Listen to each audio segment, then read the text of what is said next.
in Crayon, for example, mission is the boss, or for example, think data craft experiences. Is a person who can really, talk about her experience and take us through that journey.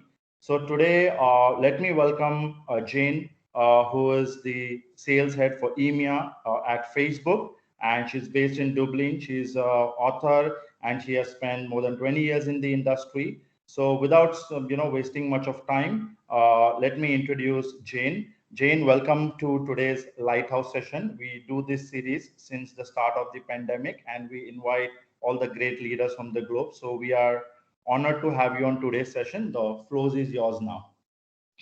Thank you so much. I'm actually super excited, and I like your story about the bumblebee. It's humbling. But I want to say you have been amazing. I think your passion for Lighthouse, because, just even talking to me about it, I was like, you know what, I would do it because you're so passionate about it, to want to share and make sure that others also grow as well as you. I would like to start by showing a video. Is it possible you guys can show the video, or I have to do it? Sure. So I think the sharing rights are with you. You can share it. Okay, let me share that.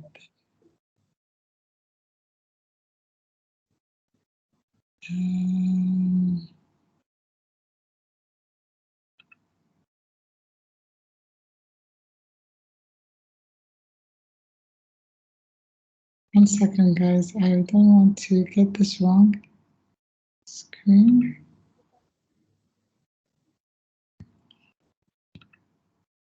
Okay.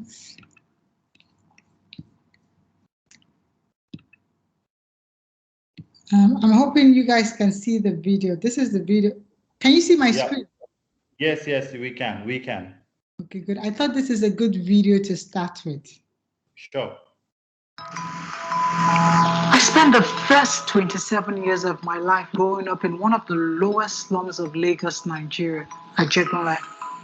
As a young girl, I used to dream, see myself wearing a white pantsuit, standing in front of this tall, magnificent building, being an executive holding a briefcase. Being at the top of my field, I wanted to share my experiences, my highs and my lows, my successes and my failures with my daughter, Sarah. I mentor a lot of young people, especially women. At some point in my organization, I had career sessions with over 300 people dialed in from various continents of the world. I am a tech executive, and I've been in the tech space for about 2 decades. Now I'm very passionate about helping women grow their careers and young girls starting one. Are you thinking of growing your career? Are you thinking of starting one? Do you think you need a coach?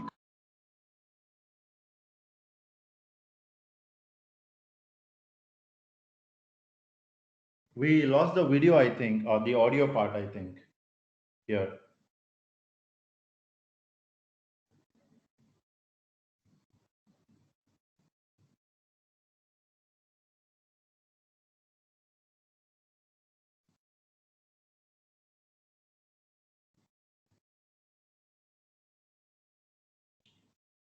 We can't hear you. I think you're on mute again. Jane, I think you're on mute.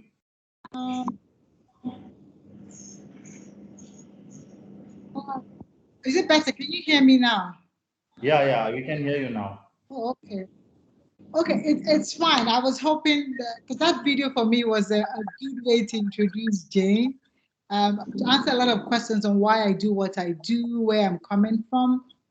But I think I would not stop. I would like to commence by really going into today's slide. I know the video, you couldn't hear it till the end, but let's just go ahead and go to today's slide.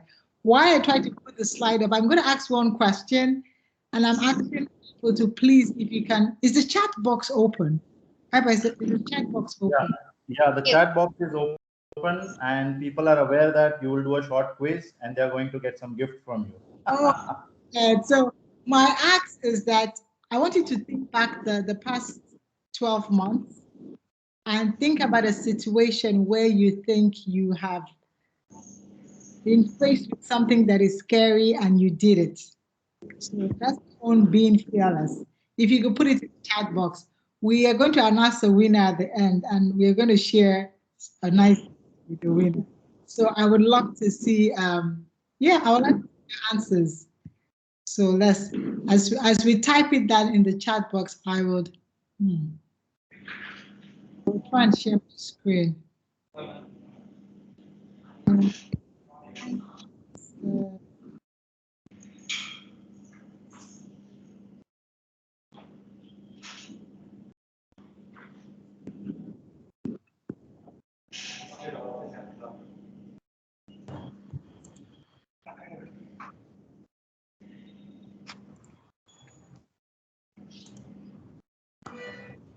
Please let me can see my screen. Can you see my screen yet?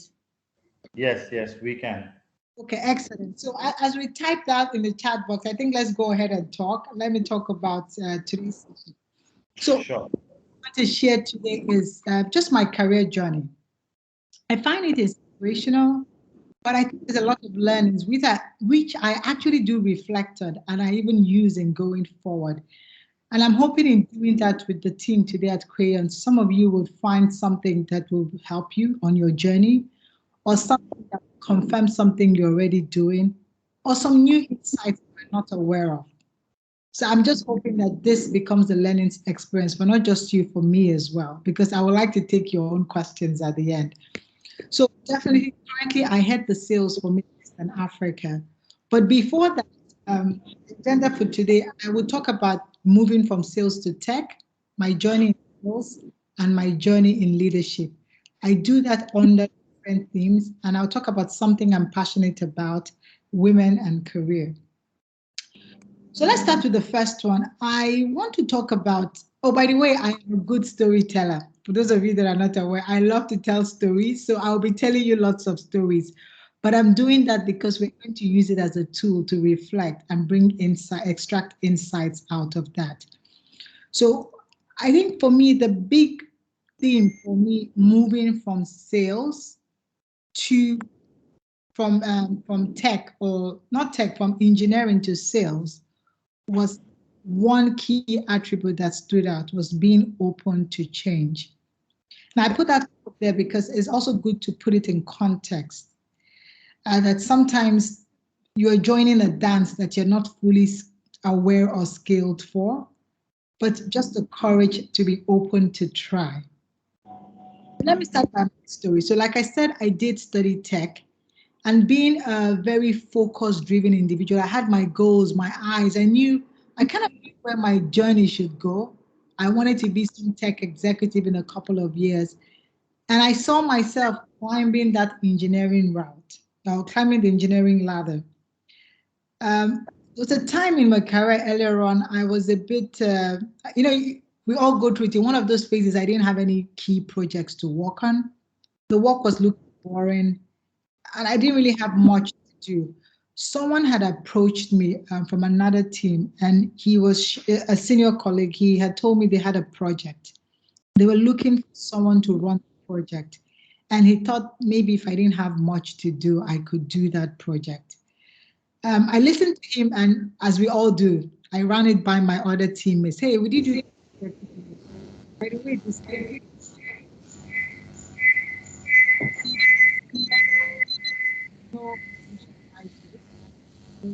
salary increase. In short, he was very frank to tell me that that project had been run in several countries and it failed. But they had a requirement to run it in the country where I was, and they just wanted to tick the box. But he thought I had a lot of energy and I could help them tick the box. So he already told me that they didn't see any success coming out of the project. But I spoke to my friends and my colleagues. People thought, oh, maybe you shouldn't do it. What are you going to gain from it? But when I really thought deep about it, what I thought I could gain is the fact that I could learn. It was something new. For those of you who know that know technology, it was GPRS. And this was just the first time we're launching GPRS.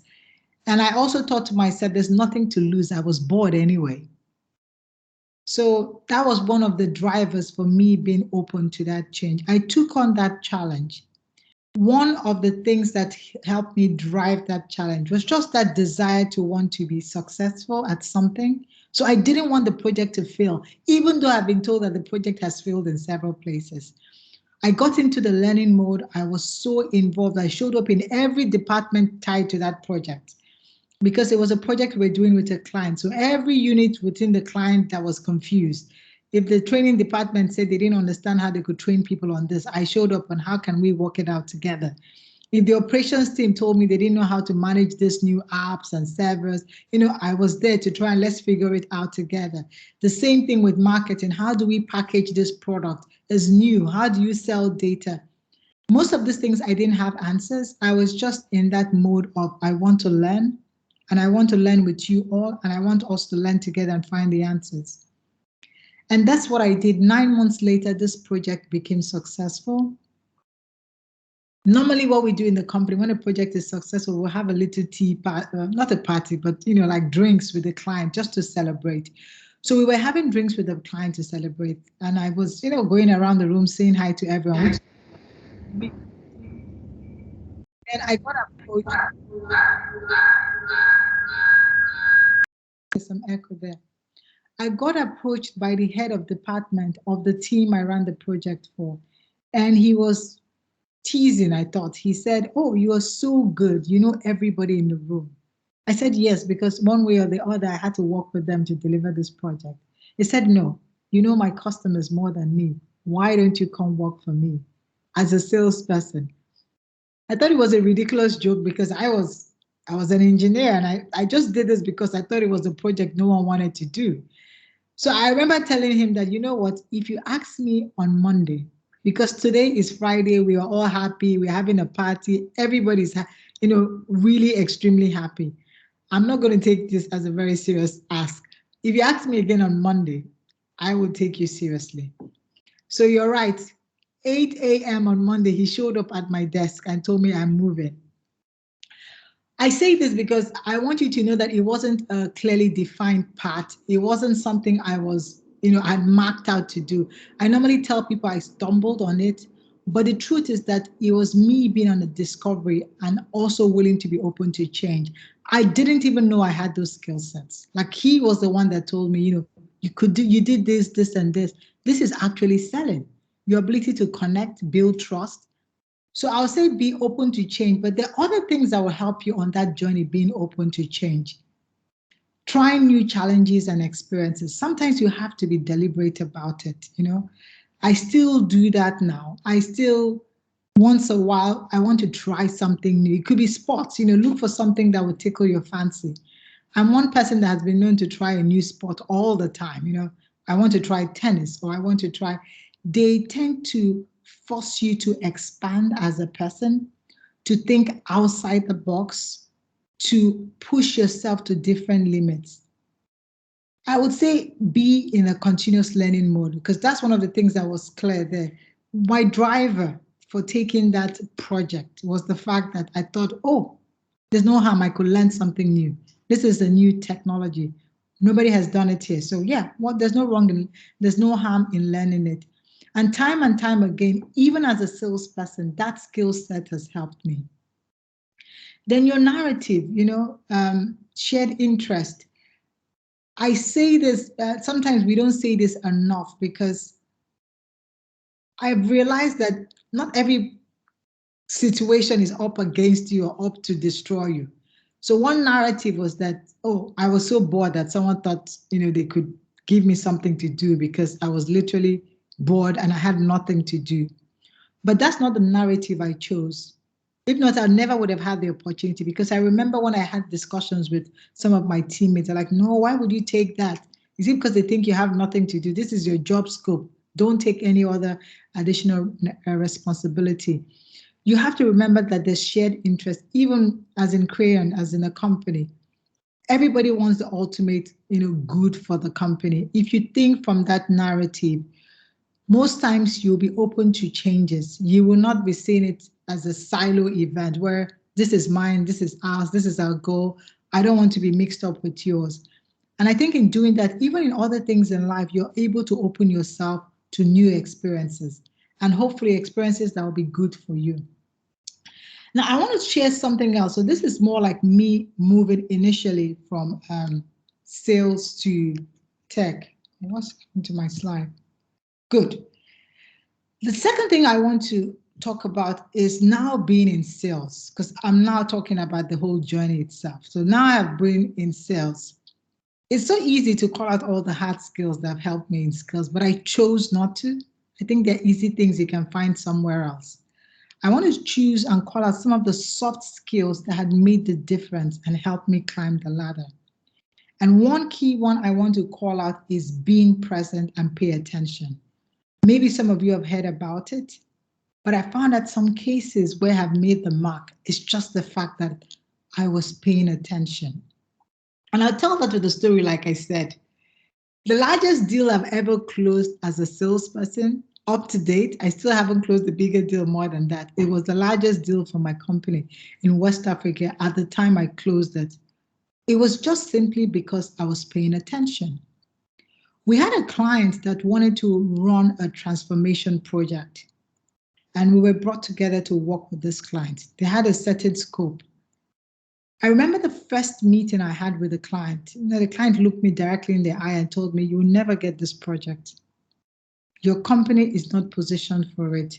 And they listed all the reasons why. Like any salesperson, I went back that day and I was really sad because the client was confident that there's nothing I could do to convince them that my company would get that project. But what I did was just listen more. I took those actions or those reasons they named were the reasons why I wouldn't take on the project. And I decided to work on those reasons. And one of the things I found that, like I said, that really helped me it's just the tiny details. So when we go to have meetings with these clients, first of all, having meetings with, I found out that standard meetings didn't help. It was an executive that was always busy during the day. But when we showed up at less busy times, like just before they were about to shut for the day, they were giving me more attention. So those were some of the details I was playing around with.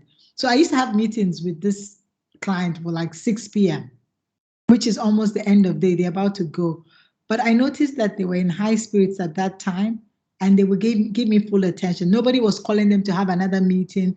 There was nobody trying to get them to, sign a document. It was just, they were in that mode of, "Oh, I'm happy of closing for the day. Oh, tell me what you want to tell me." That was one. Then I found out when we had meetings, just when the client would say, "Oh, I want to take a call," they were showing that they had more interest in some other personal matters. So this client was a lady. And what I've learned is that you have to mirror your client. Now, in our standard business, and when you really want to engage the client, you want to take them out in a place where it's a bit more informal. You can really understand what the key issues are or the key challenges, not like in a formal meeting where sometimes people don't really, they don't really show up and tell you truly, truly, truly what the key issues are. But this particular client, everybody, even competition, have struggled to do that with her. That method wasn't working. Like we say, salespeople, you close the deal in the bar, you close the deal at the club or at the golf house. She wasn't one of those models. She didn't fit into that profile. But I noticed she was always calling her kids, her nanny, checking up on the kids and find out that the nanny cooked, all those kind of details. I remember one day just telling her, "You know what? I have kids and I see you have kids that you're passionate about. Why don't our kids have play dates together?" And that's how it started. And I found that she had an interest in cooking. And I'm like, "You know what?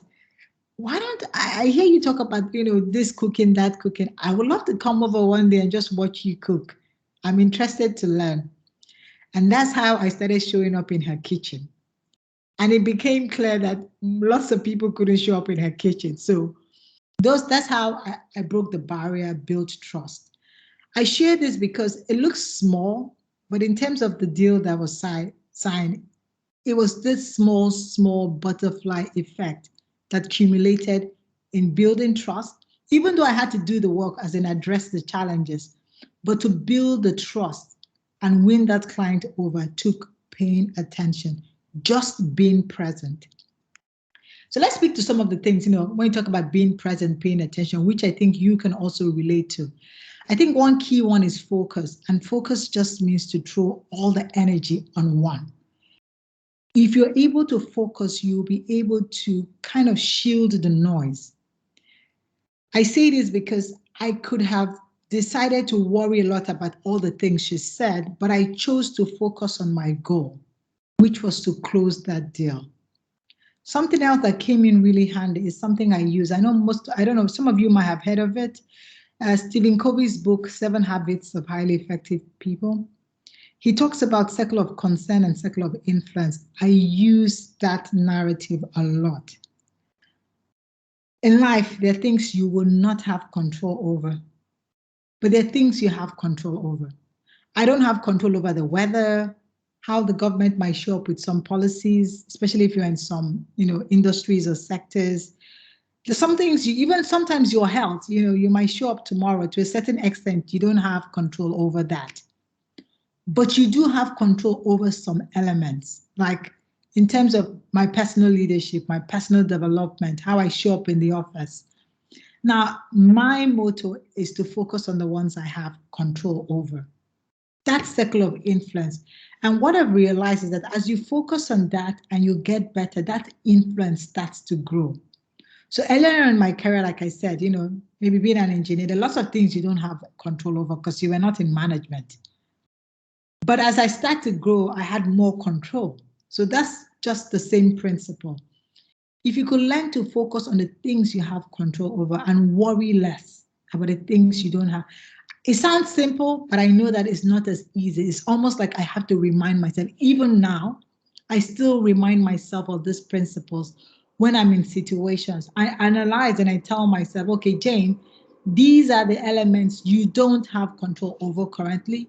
So maybe worrying on them will not change anything. Why don't we focus on the elements we have control over? And with time, I have realized your influence grows, situation changes, there's a disruptor in the mix, and that influence grows to encompass more. Quick story I would like to use to emphasize that point was one of the other deals as a salesperson I closed. I find them very intriguing. This client has sat down with me and wanted to do a solution. We'd agreed, but the client had a solution that he felt was better off than mine from competition. And, to gain his trust, I decided to sit down with him and really analyze it. We looked at the pros and cons. And I told him, if your priority are these pros, then, you're better off with the competition. But if your priorities are these of my strengths, then you're better off with me. So which ones are your priority? And of course, he was tilting towards competition. I walked away. I told him, it's fine. I will support you if that's going to be best for your company. Ultimately, I want a long-term relationship with you as a client. Of course, it sounded easy that I said that. I went home and I was really sad because I didn't make my target, but I was trying to build long-term relationship, trust with that client. I didn't want just a transaction. And of course, my bosses were like, oh, you didn't close this deal. We really have to find a way. If you don't close there was a lot of pressure, but I was really trying to ask myself, what is important? Is it a long-term relationship? What can I control out of all the outcomes? The interesting thing is that 9 months later, the client came back to me. He tried competition, it didn't work. I think they didn't have a good support system, so it backfired. And when he came back to me, he was now desperate. So I probably had the ace this time around. And like the saying goes, that deal was closed at almost 300% of the initial price, because by the time he came, the solution had evolved, the price had gone up. But anyway, the client went ahead. So I say this because in our daily jobs, even in our lives, there will be situations where that's what creates mostly the uncertainty, being uncomfortable, or creates anxiety, because we are really focusing a lot in those items we don't have control over. I think you should spend some time reflecting and deciding which of those items you have control over, and give that all your full attention, make all the necessary changes and give it all the right effort. And the ones you don't have control over, if you could try and worry less. And hopefully, as your influence increases, you'll be able to influence those elements as well. Then, moving from sales into leadership, like I said, was all a different ball game. And of course, we can talk about, is leadership nature or nurture. That's also a debate that is out there. People say, oh, it can be acquired. And people say, oh, no, you have to be born with it. It's nature. I think it's both. But sitting as a leader and reflecting back on my experience on the journey, one of the key things that have stood out for me is the fact that as a leader, you learn to live in uncertainty. You don't know it all. I don't know it all. I don't have it all figured out. Sometimes it comes across as if I do, because people looking at you externally or from the outside seem to think that you have it all figured out. You had the whole plan from day one. No. I think life is just about knowing that, having to change, taking that moment, like we say, and making the best use of it. So leaders don't necessarily know it all. Let me put that disclaimer out there. But they have learned how to live in uncertainty. And it's a big thing because most of us are learning to do that anyway with the pandemic. I think it's becoming clear with the pandemic that we are all learning to do it. But, one of the things I know that for me, especially even with this pandemic, I am learning to do is learn to, I say, sit in the fire. Just sit in situations that are uncomfortable because I don't have all the answers at the moment. I don't know what the outcome will be. I don't have all the answers. One that for me has been working is the fact that I have gone, and I write about this, if you read my articles on LinkedIn, I have evolved as a person even within the pandemic. So I was driven by a certain amount of goals before the pandemic. And most of them were more focused on my material acquisition, my career growth, achieving some investment goals, expanding my portfolios in some certain ways. I had all the goals as well, my passion for people, influence, but maybe they didn't get the kind of priority that probably I see today. And going through this pandemic, one of the things I've learned is that I have evolved as a person, and even my goals have evolved. There was a phase I had to sit in that whole uncertainty on the fire because I was not clear, like these are the goals, but this is not what I believe in anymore. Like, do I change them? What do I do to them? So it's something you will learn as a leader, that you will learn to sit in the fire, but it's okay to be uncomfortable, being uncomfortable. That's also something I'm learning. It is okay. Every day I am faced with situations at work where it's very uncomfortable because I don't have all the answers. It's a crisis. But what I've learned to do is you keep moving back to some of those principles we mentioned. You take the elements of it you have control. You take the elements of it you have clarity about. You move with the ones you have clarity about. The ones you don't have clarity about, you start to seek for information. First of all, just be aware that, okay, I have no clue about this. I don't know what to do with this. That awareness, I found that is empowering. Then you start to seek for information. Where do I go for, information, data? Because sometimes that knowledge would help you. Then also you start to seek for support as well. I believe in that. Who would help me? Who can come through? Who can shed more light? Or who can just listen to the situation with me and brainstorm? That will be very, very helpful. But definitely, like I said, you have to know that living with uncertainty will always be with us. I don't think it will ever go away. We just have to get used to that. Trying to wrap up so that we don't, I know I would love to take questions, but I would want to speak to this because I even spoke to my team about this just a week ago. Use your superpower. I believe in strength-based leadership. I think leaders are different. That's why some people can naturally be leaders, others would acquire it. But I found out what works for me is to lead from a position of strength. And that's what I call use your superpower. And your superpower can be different things, One story I would tell is that I feel like I got to do my MBA in the University of Warwick. I keep telling myself that the reason they took me is, when you apply for the MBA, they make you write these essays. And I think that essay I wrote was one of the creative essays I've ever written. And in that essay, I was linking leadership to ballroom dancing. I wanted to use this example because your position of strength doesn't have to be something to do with your work. It could be just a skill you're acquiring outside work, and you bring that even, as yourself to work. I had started doing ballroom dancing. I was doing salsa, and I noticed some things in salsa which I found that was a parallel to leadership. In ballroom dancing or salsa, the male leads the dance, but the male leads the dance without having to say a word to the female on the dance floor. So you see that couple dancing smoothly on the dance floor without anybody saying anything to each other. Nobody says move left, move right, turn now, they don't say that, but somehow they're able to pass the message to each other. And I thought that was influence. That was a good parallel for me for influence. And that's how I've seen leadership.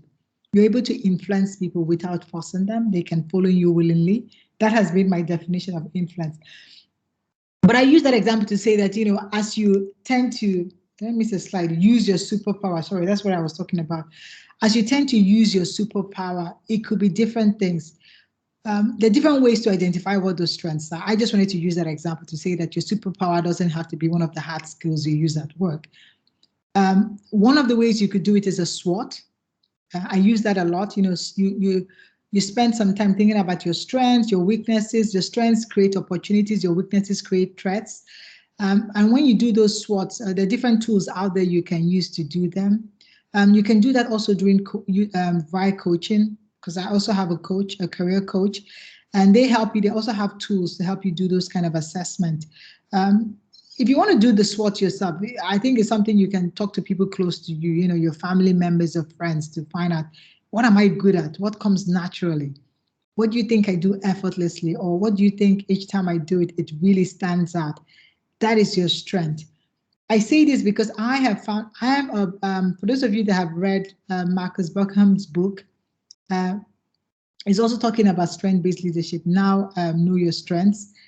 You would realize that if you're good at something and you put effort, you tend to exceed at it. And that is the principle I use. If I'm a 3 at something, so if we have a rating of 1 to 10, I'm at a 3. If I put so much effort, maybe best case, I'll be a 5 or maybe a 6. But if I'm at a 7 at something and I put a lot of effort, I might hit the ballpark and be 10. So that's the theory I work with. And I do that also with my team. When I work with them, I try to identify their strengths and I make them use that superpower in acknowledging, in achieving their goals. So I'll say, capitalize on that, whatever that superpower is. It could be something you're doing outside work or something you're doing inside work. But I try to link the two of them. And that's why I gave you the story about the dancing. The one that happened of recent, just before I joined Facebook in my former company. One of the things, of course, you guys have realized, I like to do this a lot. And I was trying to play that video to make you see I love to mentor, to share. I do a lot of speaking engagements. And I realized, at some point that my network was entirely tech. So I knew a lot of people in the tech sector. I knew very few people outside tech. So I decided to go on an experiment with my coach. And I said, you know what? I will try and look for people that are outside tech and connect with them. You could tell that I'm quite extroverted. So I was using that personality strength. So I got on a project where I was going to try and meet people outside tech. I had won some award. There was an award in my country, Nigeria. I was one of the top leading career ladies. But I realized that most of the people on the list were not tech. I was one of the few ones that were tech. So I decided to reach out to all the people that was on that list and they were not tech as part of my experiment. So I would reach out to them for coffee and, whatever, let's have lunch together just to get to know them. One of them that was an investment banker, I remember reaching out to her. It was so difficult to have that session with her because she was always busy and flying around. But when we had the session, as normal, I would introduce myself. I would talk about yourself and let them talk about themselves. Just let's get to know each other because I thought, I wanted to have you in my network because I find it interesting that, I would like to know women like you that are not in my sector. And I remember she kept asking me, is this all? Is this all? She went on and on. Is this all you want? Is this all? I'm like, yes. I just wanted us to get to know each other. I want you to be part of my network. towards the end, she told me, I thought you wanted to have this meeting for a different reason. I said, why? And she said, you know what? Do you know this person? I'm like, yeah, that's my client. He's like, yeah, that's my brother. I'm like, oh, I never would have known because your surnames are different. She said it is my brother, and I know you're trying to close the deal with him. So I thought that's why you wanted to have the meeting. I had no clue they were related. But your guess is as good as mine. That was the fastest deal I closed. Because of course she went back and talked to her brother. But I'm just trying to show that your strengths can also be pulled back to your work. It can be used to expand your scope at work. But use that superpower. It will come naturally. You will do it easily. I find it easier to use my superpowers than to try to do things that I don't have strengths in. So I know I want to put time for questions. I'll quickly go through this. I think the last one I just thought I should speak to is the fact that you have to remain ambitious. I'm talking about living in uncertainty, the fact that you're open to change, but there has to be that desire to want to have success. I think is a good thing to have. But it's good to have it with some balance. And that's some of the things I've been speaking to. The fact that even though you desire to be ambitious or successful, you realize that sometimes you don't have all the answers. That's when you sit in the fire. But it doesn't mean you shouldn't still be ambitious. And being ambitious, if I want to apply it to my career, I would say one of the things I've learned is you have to manage your career. You don't outsource that to somebody else. I used to earlier in my career, where you're expecting your manager, your boss to tell you the new role and prep you for promotion, or the company hasn't trained me, so I haven't trained myself. If you are in the driver's seat, you start to make some of those calls yourself. Ask yourself, where do I want to see myself in the next 5, 10 years? What trainings do I think I want to go for? What roles do I want to go for? And I find out once you are more in that driver's seat, you can never tell. You'll be open to change because, like I said, you want to be an executive. There could be many ways to be an executive. It doesn't have to be that route that is defined by your role. There are other ways if you play to your strength. You take risk. We can never say that enough. You set those goals, but like I've said, you also hold them lightly. That is one of the things I am learning. I used to be one of those ones that was so stuck on my goals. Once I've set them, I cannot move them. I feel I just have to achieve them. It's okay. Ultimately, it's your vision that you want to keep. If the goals have to be adjusted midway, halfway, revamped, that is okay. So hold them lightly. Tell the universe what you want. I also had to learn this, you want to do a lot of things, you want to be ambitious about things, but you keep it to yourself. Sometimes just in speaking about it in the right audience, in the right circles, gives you the support, gives you the access, which is back to the last point of we all need support. Mentors, coaches, however you want to call it, friends. To go on the journey, you will need support. You definitely cannot do that alone.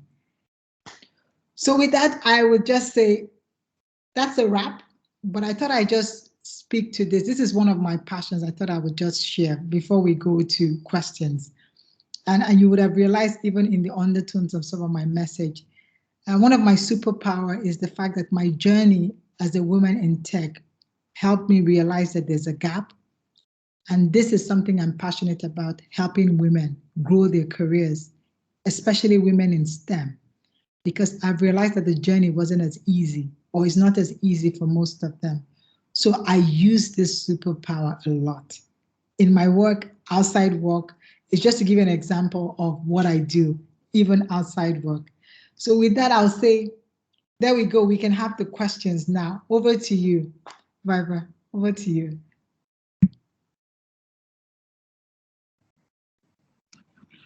Hey, thank you, Jane. Thank you very much, for sharing your wonderful stories. And I think as Crayon Data, we have so many women leaders in the company. And I think it's definitely helping all of us here. So there are some, questions that have come as pre-filled questionnaire that we have it. And I think on the chat also, you'll see some of them.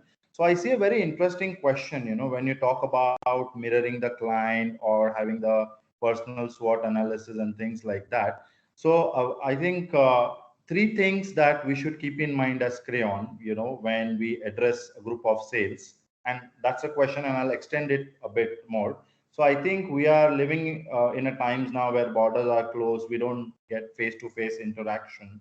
So is there any suggestion from your side? Because I think you're managing such a big team at such a big company. So is there a way we can find out some of the methodologies and some of the ways and means to increase both the demand side from a lead generation perspective, and also from the from the engagement perspective, how we get the C-level community more engaged at both at one-to-one level and also at Crayon brand and at their individual level. Okay, so is this within the organization or with your clients? No, it's with our clients. Or with your clients? Yeah. So yeah, like we've all noted, I think the pandemic just threw a curveball. Like everybody's having to adapt. Some of the tools we had used in the past, because then we used to physically meet, are no longer working. What I've realized, in this past almost 1 year plus, in engaging, especially with C-levels or clients, because we're now doing that virtually, is to also realize that just like you, they're also in the crisis together. And it's okay to share that vulnerability. So, for example, I would say I've had clients have meetings with me also, and their kids are running around in the background, or we had a meeting booked and they have to cancel it because somebody is taking their son on a Zoom class, or so I think be more understanding with your clients and show a bit of flexibility. Meetings are booked. One of the things I have started doing is not to book long meetings with the clients, because I realize that just like me, they're also at home trying to do multitask. So the meetings have been short. And I let them know that, this is my understanding, that, we're all in this together. I think sometimes with the clients, for me, when you mirror them, it's just to put yourself in their shoes as well. That's what I tend to do a lot.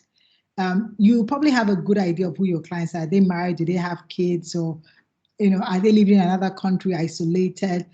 Some of those elements are playing, they're playing a lot in the pandemic in terms of how they engage with you, in terms of how they decide to have those meetings with you.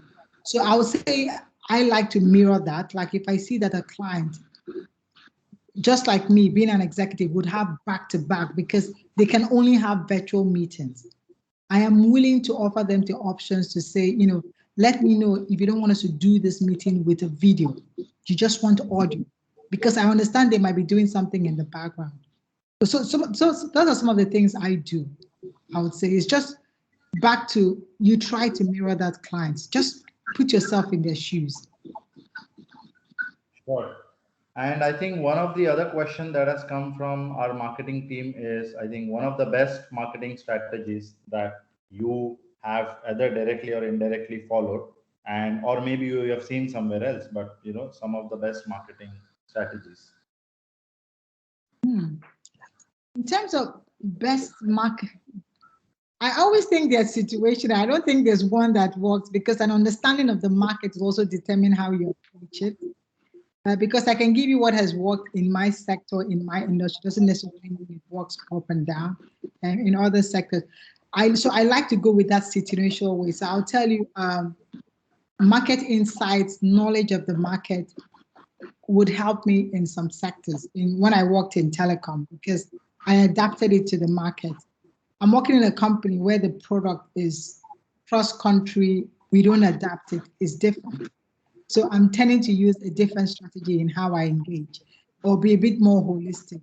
So when I worked in the telecom sector, one of the drivers for me was to adapt products and solutions for the market. That is how I was gaining traction with my clients.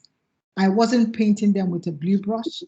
I was always trying to, I used to tell myself that my biggest goal was to represent my clients in my organization. So that was the framework I worked with. And I noticed that with time, the client would see through that. And that gave me trust, because I'm more focused on long-term relationship, not short-term. And that means you could also have to make sacrifices. So that's some of the things like I said in the one of, losing one deal, but for a better deal. But what I had done was build trust with that client. And after that, every other deal I got, there was minimum effort because the client was already sold on, that trust had been built, that the client was, was willing to follow whatever recommendation I gave. I hope that helps answer that. Yeah, I think it does. And also, I would request the group if you want to come on an audio video and ask more questions. In the meantime, I'll just ask an interesting question that has come on chat. What were some of the things you did to have a smooth transition between roles, especially the transition from a tech role to a non-tech role, and how challenging was it? I think I didn't even know what I was getting to until I got into it. Just like what I said, you take the risk. That I got into it, that I was shocked. I would sit in the meetings. I had no clue what they were talking about because I was coming from engineering. They would talk about net sales and revenue, return on investment, and they were throwing all this language around. I didn't know what it was. So one of the things I did to adapt was to, like I said, I was seeking for support and I was upskilling myself. That was when I went and did an MBA. So I seek for support. I sought for support. Sorry, I was speaking. I had some mentors that I was spoken to, explain my challenge. Like what do I do? And I speaking to some salespeople that were a bit more experienced. This is my challenge. Like I had no clue. So they were able to share some simple ways I could, like getting financial statements, trying to understand them, signing up for business journals, trying to get market insights, those kind of basic business knowledge, but more importantly, upskilling myself to understand business language and drivers, because I didn't know that. I was coming from an engineering background. And that when I identified that one of the ways to do that, if I wanted to upskill myself, was to do an MBA. So that was the reason I went and did an MBA. So sometimes we take on this, the risk of going for change. We don't have all the answers. It's okay, like I said, to share with people if you have support, or seek for advice from people that are experts in that field. And once you do that and you're willing to get into that, problem solving mode of and trying to find solutions to help me address this, you tend to get ideas on how to do it. Right. Sounds good. And I think one of the question has come, fear comes in all forms, fear of failure. What would your advice be on dealing with being afraid to fail or not to meet the expectation? And I think this is a very interesting question, not from professional, but also from a personal perspective. So, I mean, how do we face that thing? Fear comes. We would always, I think sometimes fear is a good thing. I think it makes us stand on our toes and be more eager to confront it. So what I would say is that this is personally what I do. Don't spend too much time worrying about the fact that you're afraid, because it's okay. I think it's a natural human emotion that arises, because as humans beings, it's either fight or flight. So that mode will come in when there's a crisis or we don't have answers to things. What I say is more important is what you do with the fear. So rather than worry, I would rather ride on that to do the next thing. And the next thing was to act. So you act by trying to gather information or trying to increase your knowledge or whatever the situation is. So take, for example, like the question goes, afraid of expectation. I think you need to spend some time to understand what does it take to that expectation. What are the requirements? What are the different, go into that mode of trying to acquire as much information as you can. I notice once you do that, you can then decide how you can process the information to make a decision. But I would say act. My mode is always, rather than sit in that pool of fear, take that fear and do something about it. So you will still be scared. I'm not saying it's going to go away, but the important thing is that you're doing something about it. Right, sounds good. I have one question from my side. See, as a company, we are, selling AI-led personalization engine to banks, which is a B2B solution. So this is an internal question, and as a team, we are trying to get over there. So marketing, sales engineering, they're different departments. So when we look at a common goal of, let's say, having new logos, increasing the revenue, is there any suggestion from your side which will help us to work, more in sync? And because we all may have different KPIs, different goals to achieve, but how do we work more in sync? Because I think the first story that you said, that involved a lot of things about the teams. So any message from your side from the different teams in Crayon, working for the same goal but with the different KPIs and arriving there together as a team? It's always good to have a shared interest. So even though we have to find a way to paint the narrative of a shared interest, I find that it always works. So even though we are delivering from different angles or different form, we have to do different aspects of the job, or our functions are different. There should always be some kind of shared interest. And once we have that shared interest, I think it's incumbent on leadership to sell the shared interest to the team. Because I think once people can see the picture of a shared interest, they understand, okay, this is engineering's function, but it's for this shared interest. This is marketing's contribution, but this is ultimately for the shared interest. We have to find a way to connect their functions or their deliverables, or whatever that department or unit is bringing together to that shared interest. So one way to do it is leadership will need to first identify what is that shared interest we are working on. How do we set different organizations so they find it relevant? Right. So yeah, I think that really makes sense in terms of having shared interest, and I think our leadership team is working very hard to get that thing done. So I think yes, as a team, we are trying to see how we can go towards that. So yeah, I think it's time for you to run your quiz or some whatever setup that you have planned, and there is still a room for one last question. If anybody wants to ask, please feel free to write it on the chat. And I think, Shane, you can carry on with the small quiz that you have for us, because we are curious to know how we can get to the prize. Wait, I'm looking at the chat, but I didn't see the answers. Did I miss them? Or you mean to say the previous question, the initial question? Initial question about in the last 12. Yeah, I think maybe because of the video audio issues, maybe people have not heard it. But I saw it was posted. Do you mind repeating it? Yes. So the question was that if you look back to the last 12 months, what is something you did scared, something that was scary, but you still went ahead and did it anyway? And it's different for different people. We're just trying to get answers. And that for me is the definition of being fearless, the courage to act in the midst of your fear, just to do it scared. So that's what we're asking. Is there something you've done in the past 12 months that was really even for you? And the best answer gets the prize, or how does it work?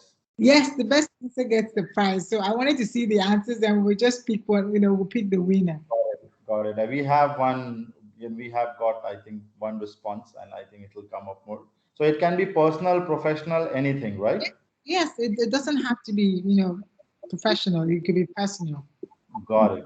Yeah. So I think we have some interesting answers: scuba diving, paragliding, switching career after a decade. Yeah, last 12 months, Vidya. It was scary to start publishing my writing on social media, still did. Intermittent fasting, mid-career change, step into tech as an intern, reject my MBA offer. That's sounds really different. Switching jobs, marriage, wow.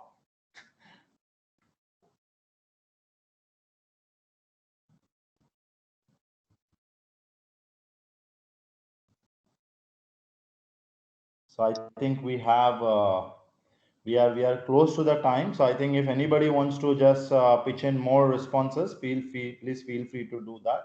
We'll give it 60 more seconds.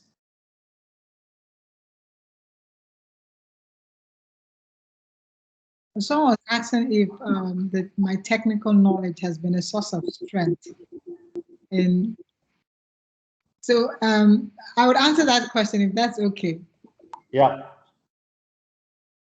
So yes, it was a source of strength, and it was also sometimes a source of a hurdle for me.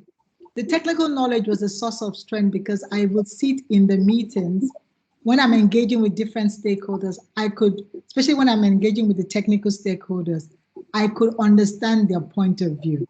and what they are trying to achieve. So we could speak the same language. Even though I was a salesperson, I could understand their language and how best to communicate to them in the best way they would understand.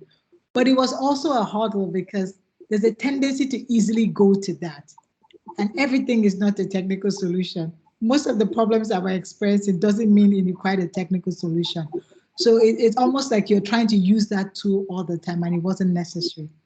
Sometimes it required nothing less than just an engagement with the client or understanding their point of view and understanding that it was a business case that needed to be maybe more profitable. Nothing to do with tech or technology. So you don't need to try and sell them features or solutions. So yes, that was it. Right. Sounds good. So I think there is one more response that has come, and I think we can then lock the answers now. And I think you can just give your final thoughts and wrap it up with the winner if you want to maybe announce the winner right away, or I don't know how it works. You're on mute. Oh, I'm on mute. Yeah. Okay. Can you hear me now? Yeah. Now I can. Now we can. Okay, I'm reading their answers, and I think some of them are amazing. Paragliding, marriage, scuba diving, intermittent fasting, posting on social media, or going ahead to put out your whatever changes you're going through out there, which is trying to be sharing some of your thoughts.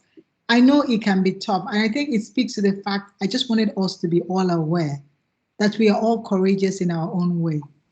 And sometimes you need to know that so you can use that energy when you're faced with something that is scary or you're afraid of. You reflect on how you've achieved this, how I did this during the pandemic, how I achieved this, even though it was, and that becomes an energy.